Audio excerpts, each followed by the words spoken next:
Sir నమస్తే అండి. మరి ఏదైతే సింగయ్య కేసుకు సంబంధించి ఒక వీడియో అయితే సోషల్ మీడియాలో ఈరోజు వైరల్ అవుతూ ఉంది.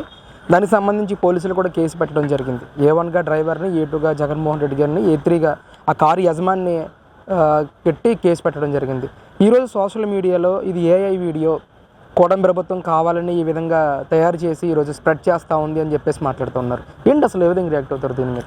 ఈరోజు ప్రజలందరికీ తెలుసు, ఒకవేళ నిజంగా అది AI ఆర్టిఫిషియల్ ఇంటెలిజెన్స్లో తీసుంటే అసలే ఉన్మాదులు వైసీపీ వాళ్ళు ఇంకా ఉన్మాదంతో రెచ్చిపోయేవాళ్ళు. అది వాస్తవం కాబట్టి ఒక్కొక్కడు ఒకటిలా మాట్లాడతాడు. సాక్షి ఛానల్ ఏమంటుంది, అప్పటి వరకు బతికే ఉన్నాడు, ఆ తర్వాత హాస్పిటల్లో చనిపోయాడు అంటాడు. అంటే ఒక మానవత్వం లేని వ్యక్తి జగన్మోహన్ రెడ్డి. ముందు చెప్పుకోవాల్సింది ఏంటంటే, ఆయన తెలుసు క్లియర్గా, అంటే కారు కింద చిన్న రాయి వస్తేనే కారు తోలేవాళ్ళకి తెలిసిపోద్ది.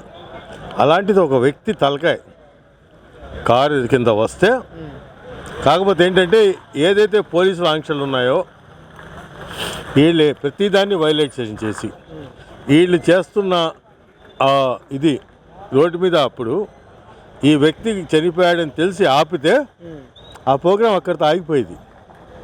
ఈ ప్రోగ్రాం అక్కడి గుండా ఆగటానికి సింగయ్యని బలి ఇచ్చారు. ఇది వాస్తవం. ఇది ముఖ్యంగా పోలీసులు ఆంక్షలు పెట్టినా సరే 3 కార్లకు మాత్రమే పోలీసులు పర్మిషన్ ఇచ్చారని చెప్పేసి మాట్లాడుతూ ఉన్నారు. మరి అలాంటి పరిస్థితులు కూడా జగన్మోహన్ రెడ్డి గారు తాడేపల్లి ఇంటి నుంచి దాదాపు 100 నుంచి 300 కార్లు వెళ్ళాయని చెప్పేసి ఈరోజు ప్రచారం జరుగుతూ ఉంది.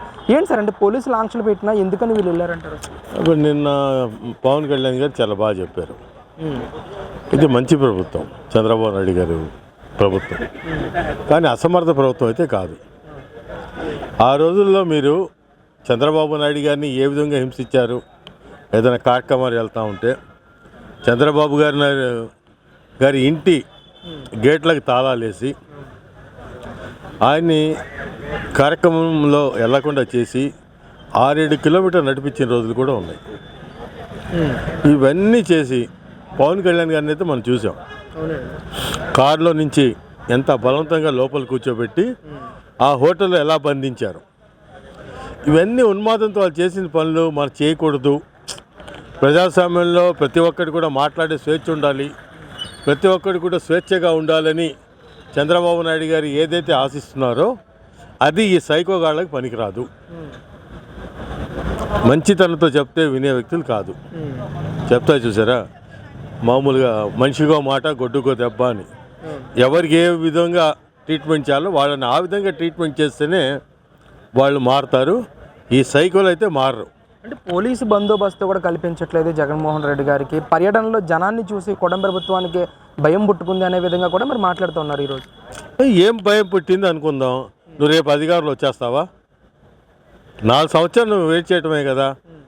నిజంగా నిన్ను ప్రజలు కోరుకుంటే, అంటే ఇంకా ఈ రాష్ట్రంలో మనకు అభివృద్ధి అక్కర్లేదు, సంక్షేమం అక్కర్లేదు, శాంతి భద్రతలు అక్కర్లేదు, ప్రజాస్వామ్యం అవసరం లేదు అనుకునే వాళ్ళు ఇంకా ఉన్నారా? ఉంటేనే కదా నిన్ను కోరుకునేది. ప్రజాస్వామ్యాన్ని గౌరవించేవాడు కానీ, అభివృద్ధిని ఆకాంక్షించేవాడు కానీ ఎవడైనా మళ్ళీ జగన్మోహన్ రెడ్డి సీఎం అవ్వాలని కోరుకుంటాడా? గంజాయికి అలవాటు పడిన యువత, నీ పిచ్చి మందు వల్ల పిచ్చెక్కిన ఎవరైతే యువత ఉన్నారో వాళ్ళని సైకోల్లాగా రెచ్చగొట్టి నీ పబ్బం కట్టుకోవాలని నువ్వు చేస్తూ ఉంటే మనం చూస్తున్నాం. సైకిల్ మాట్లాడేది కూడా ఈ కేసు జైలుకి వెళ్తాడు, జైలుకి వెళ్తే ఏమైంది, మొదటిసారి వెళ్తున్నాడా? అంటే ఈ స్థాయికి ఇప్పుడు బట్టలు వేసుకున్న వాడిని ఎవడైనా బట్టలు ఇప్పవచ్చు, ఏమీ లేకుండా మొలతాడి గోడ లేకుండా నిలబడిపోయారు. వీళ్ళు ఏమి చేస్తాం ఇంకా? అంటే జైలుకి వెళ్ళటం అనేది వీళ్ళకి ఒక క్రెడిబిలిటీ. అంటే దళితులకు సంబంధించిన ఒక సింగయ్య అన్న వ్యక్తి చనిపోయినప్పుడు, ఆ పార్టీకి సంబంధించిన కార్యకర్త చనిపోయినప్పుడు కనీసం మన జరిగిన ప్రెస్ మీట్లో వాళ్ళ పేర్లు కూడా ప్రస్తావించకుండా, కనీసం వాళ్ళకి ఏదైతే సంతాపం కూడా తెలియచేయకుండా ఈ విధంగా మాట్లాడడాన్ని, అంటే సినిమా డైలాగులను కూడా ప్రేరేపించే విధంగా ఆయన మాట్లాడడాన్ని వాటి పెట్టుకోకుండా ఉండకూడదా? మన డెమోక్రసీలో లేమా అని చెప్పేసి జగన్మోహన్ రెడ్డి గారు మాట్లాడిన మాటలను ఎలా చూడొచ్చు? అసలు డెమోక్రసీ గురించి జగన్మోహన్ రెడ్డి, డెమోక్రసీ రెండు ఒకేసారి మాట్లాడుకోలేము. డెమోక్రసీ గురించి అయినా మాట్లాడుకోవాలి, జగన్మోహన్ రెడ్డి గురించి అయినా మాట్లాడుకోవాలి. జగన్మోహన్ రెడ్డి అనే వ్యక్తి ఆయన పరిపాలించిన 5 సంవత్సరాల్లో ప్రజాస్వామ్యాన్ని ఎక్కడైనా గౌరవించాడా? ఆడవాళ్ళు లేదు, ముసలోళ్ళు లేరు, అర్ధరాత్రులు గోడలు దూకి ప్రజాస్వామ్యాన్ని ఏ విధంగా కూని చేశాడు. నిన్న ఆయన మాట్లాడతాడు, ప్రజాస్వామ్యం ఉండాలి, ఇది ఉండాలని. నీకు ప్రజాస్వామ్యానికి సంబంధం లేదు జగన్ గారు. ప్రజాస్వామ్యం అనేది చంద్రబాబు నాయుడు గారి ప్రభుత్వం. కాబట్టి ఈరోజు కూడా మీరు ఇంత విచ్చలవిడిగా, అంటే పోలీసు వ్యాన్ ఎక్కితే కూడా పోలీసులు పట్టించుకోవడం లేకపోతుంటే అంటే ఎంతకంటే ప్రజాస్వామ్యమా? ఇది ప్రజాస్వామ్యం అన్నా, ప్రజాస్వామ్యంలో కూడా ఒక దేనికైనా లిమిటేషన్ ఉంటుంది కదా. ఆ రోజు ఆడి కార్డు ఒకడేమో కార్డు పట్టుకొని ఆడి మామూలుగా బ్యానెట్ మీద ఎక్కుతాడు.